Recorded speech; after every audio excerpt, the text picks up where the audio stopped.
Good morning, I'm Christopher Wong Michaelson, and I'm feeling a little bit anxious right now.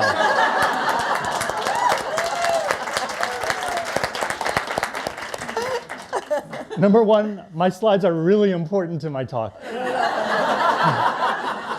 Number two, I'm not really giving a research talk. I'm not sure what a spark talk is, so I'm going to tell a story. So this is a photograph that still hangs on my bedroom wall of my mother's home. It's a testament to the fact that my grandfather flew all the way from São Paulo, Brazil to St. Paul, Minnesota to meet me when I was 10 days old. At least that's the reason that I was told as a child for his visit. It made him a hero in my eyes. He was a grandparent who could cradle me close in his arms, even though I grew up far away from where he lived, and even farther away from the life that led him there. So we might have had different cultural, generational, and other experiences. But like any Chinese grandfather, he flew again from Brazil to the United States to celebrate my PhD in philosophy. Except that I could never shake the generational pressure that he put on me, that somehow I'd become the wrong kind of doctor. So in spite of our differences about which jobs might be better than others, we agreed on one thing, which is that some jobs are, in fact, better than others. So speaking of professions that get no respect in a stereotypical Asian immigrant family, my cousin Tom is a photographer, and he thought to take this amazing, I think, picture of all of our aunts and uncles in their Wong family reunion t-shirts taking photos of us. By the way, Wong was not even our original family name. Wong means king, and my grandfather was born a peasant. When his mother died when he was young, his father remarried, they had more kids, and soon my grandfather became one too many mouths to feed, and so they sent him away.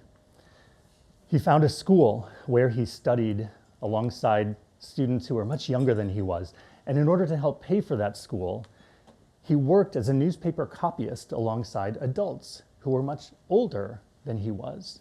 And it was the kind of work that today would be performed by machines. But it's also where he learned the machine-like discipline as a calligrapher, which is one of the three perfections of the traditional Chinese scholar. It's where he learned that the last character must be as well-formed as the first, which says that any work can be purposeful if it is performed with a good purpose. After school, the only path to social mobility for a peasant was the military.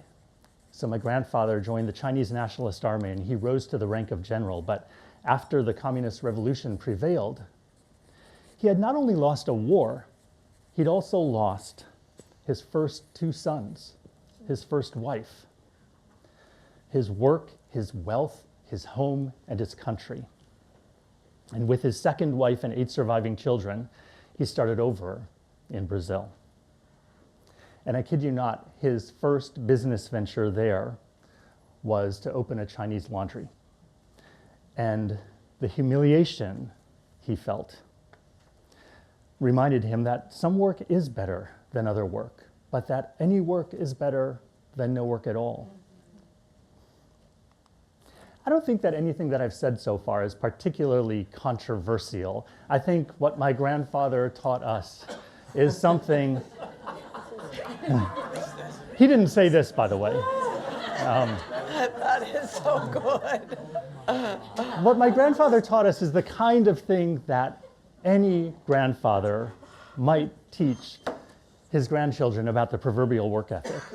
And as we learned from North this morning, any older generation worries about the work ethic of younger generations.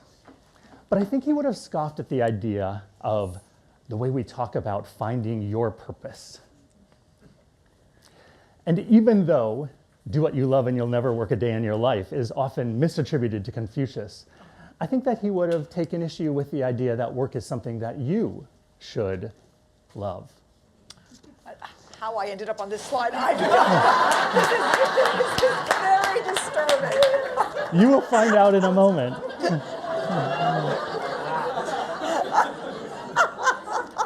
Somebody take a picture.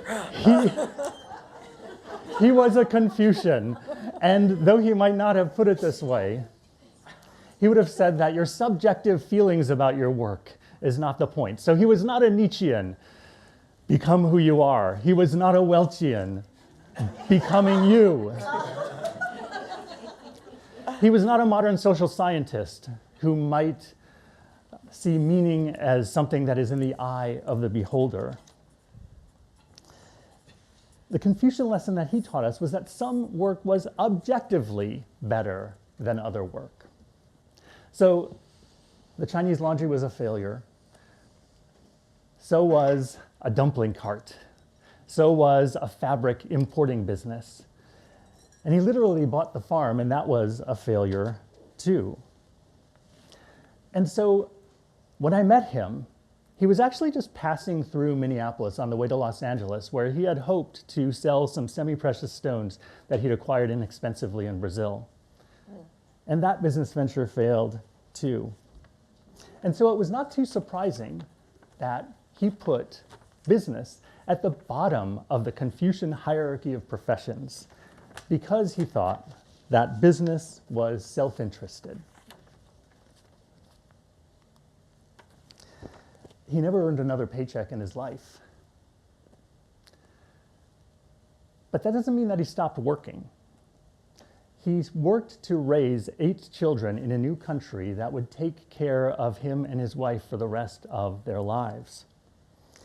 And he taught them that the highest professions were those that served others. And so not coincidentally, 2 of his sons became medical doctors, the right kind of doctor, including my Uncle Kerry, who now looks a lot like my grandfather. And 3 of his daughters, including my mother, became teachers. Of course, our work values stand on the shoulders of older generations. Pictorial pun fully intended. But like every grandson, I challenged the work values of my grandfather at the same time that I craved his acceptance. Ironically, the last time I saw him, I was on a business trip to Brazil.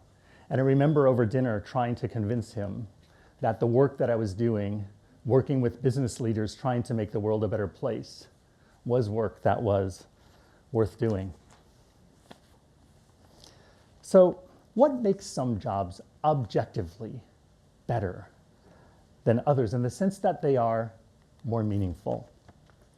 Well, I'm more receptive than my grandfather would have been to the idea that work that advances our own personal sense of purpose and flourishing, that matters. But I would agree with him that that's not what makes work meaningful. Because subjective perceptions of the meaningfulness of our work, they can turn out to be wrong. For example, I think he undervalued the value of his work raising a family.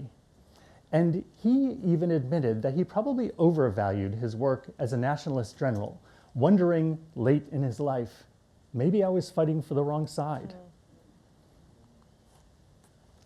I would also agree with my grandfather that work should contribute to the purpose and flourishing of others, but I would go further to say that that's also not primarily what makes it meaningful. Because philosophers like Elizabeth Anderson and economists like Robert Frank tell us that sometimes society is willing to pay too much for the wrong things, like cars that are too fast for the bumpy roads they ride on. And society pays too little for other things like education. What makes work meaningful on this normative view of meaningful work is expressed in the Socratic question: is it meaningful because it is loved, or is it loved because it is meaningful? Philosopher Susan Wolf would say it ought to be both. So what does work that is meaningful in itself look like? Well, philosophers say that meaning is at the intersection of the beautiful, the good, and the true. And to me, that looks an awful lot like my grandfather copying the same passage from the Confucian volume, The Age of Great Harmony. The same passage that he'd copied as a young child when he was learning calligraphy. Only this time he was doing it with a higher purpose than pay. He was doing it for beauty. And because it's a passage about the ideal society, he was doing for goodness. But he was also searching for the truth.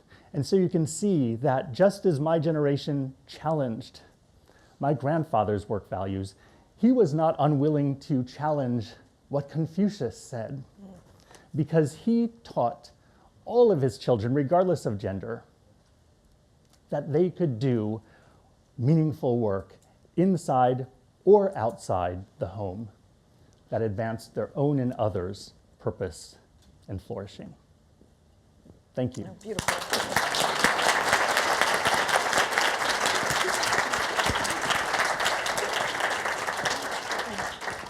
All right, so profound that I have nothing to say. I actually do, but yes, there's a question, I think. Are we? Let's do one. One question, I think, because we want this far. Go, one question. Thank you. Beautiful, good, and true. Thank you so much. Right. I meet with leaders in higher ed and K-12 that say purpose and meaning is not for everyone. I feel very strongly about that. How would you approach that conversation? Thank you. So the question is, first of all, you said that was beautiful, good, and true, so thank you. But the question is, purpose and meaning is not for everyone. How, or some people say that. How would you address that? I'm going to channel my grandfather, and I'm going to say that the nihilist that Susie was talking about earlier, the people who think that purpose and meaning is meaningless have the wrong view of what it means to flourish. And I think that's sort of the distinction between all the social scientists that I work with and respect a great deal, and the view of a normative philosopher like me, that sometimes the personal feelings about what's good, true, and beautiful, they can be open to revision. They should be re-examined. Much as Socrates said, the unexamined life is not worth living, I would say the unexamined work is not worth working. And if we are finding malaise in our work and lives, then we ought to be willing to re-examine. Thank you. I want to throw, in the spirit of Spark Talks, I want to throw one concept out that I would love everyone to ponder as we listen to this. What I find with my students, when they're talking about these exact topics, what is, identity is wrapped up a lot in this. What is good, true, meaningful work? They have these ideas of purpose, and then they bump into their aptitudes, what they can do. And that stirs a lot of stuff up, because you can really want to do something and find it very, very meaningful, and the world can also find it meaningful, and you go running towards it because it means all things, and then you can't do it. And then you start questioning the whole idea of purpose. I just put that out there in the because that thought was provoked by your very beautiful and philosophical talk. Thank you. We are next. Let's go. Thank you.